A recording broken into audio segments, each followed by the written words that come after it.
Hey, it's Brian Tarian here from the Disability Digest with 7 things that you are expected to notify Social Security about. These are lifestyle changes. Many people may overlook these, may forget these, and they can cause problems with your benefits. So that's why I'm putting together this video here. So I'm going to go through the worst first. And many of these are in your award letter for Social Security. So if you are newly approved or still have your award letter, you can go back and look at that. Also, below this video, I will put the link to the Social Security document, PDF that helps or should help you understand your responsibility. I'm going to share some that are actually not in there today that I feel are important. So here at the Disability Digest, if you're new, welcome. Glad to have you here. In these videos, we cover like big picture topics to keep you up to date on what's going on in the Social Security world.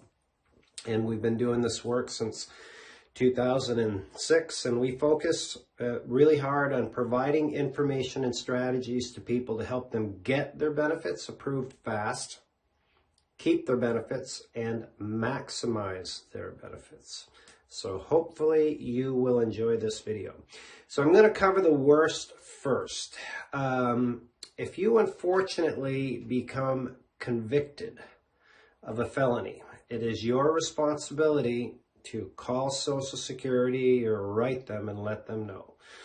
The next and second least favorable one is if you become unable to manage your funds, like you're not able to manage your finances because of a medical related condition, or I guess any condition, then they expect you to contact them, which could not necessarily be a bad thing. They'll help you find a representative payee, which could be another family member that they would pay and they would help manage your funds. So that's number 2. This one's not on the list, and it's regarding children. If you have a child and you're a disability recipient and your child turns 18, typically these benefits will stop. However, if the child is going to go and continue to go to high school between 18 and 19 or secondary school, call them up and the payments will continue. Whole other video on this. And if you are somebody that should have been paid during this time and you weren't, make sure you see the related video around this one so that you can pursue collecting that 12 months of extra money, probably around $8,000. All right, if you adopt a child that's under 18 especially, you want to let them know so that they can be put in pay status for you. And here's some of the ones that are definitely in your award letter and the hot topics. If you return to work and if you're just thinking about working and don't know how much money you're going to make and all that, and you want to take the safe route, this is what I recommend. Just let them know. Say, I'm going to be doing some work, and they're going to ask you, well, what are you going to be doing? How much you're going to be making?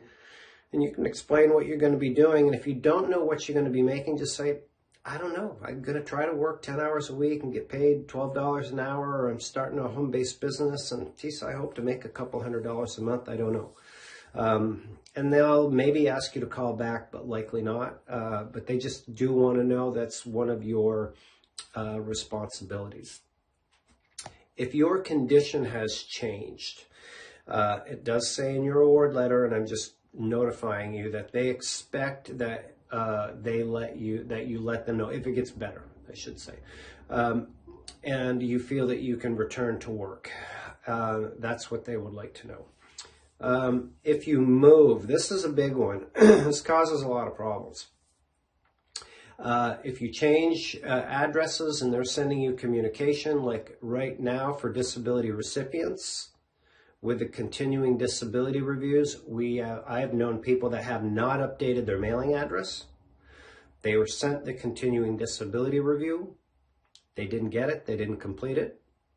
And as a result of that, they ran into problems that could potentially cause a denial and your benefits turned off. So make sure you keep your address up to date. And if you request an address change, I know this firsthand, I would make sure that it gets in the system. Okay.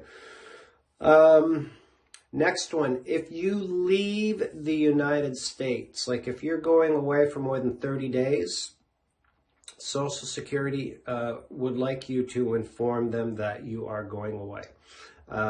If you're going away for an extended period of time, it's my understanding based on the pamphlet that I'm putting below you, the PDF, that they'll even set up arrangements for payments to be sent. There's some countries that we are not able to send payments to, but let them know. That is one of the responsibilities. Now, you also have to keep in mind as a disability recipient, if you're watching this, that if you're going to leave the country for an extended period of time, you can notify them and all of that is all right. But the piece that's not clear to me and how you're going to satisfy it is you need to continue your treatment in order to keep your benefits. So the guidelines are you have conditions, they're being treated by a doctor, and you still have limitations. So if the medical treatment that you're receiving in another country meets that criteria, then you would have checked the box. But if it doesn't, then when you get your continuing disability review, it could be a problem. Now keep in mind, when you approach age 65 and you get into full retirement age, then you're no longer subject to a continuing disability review.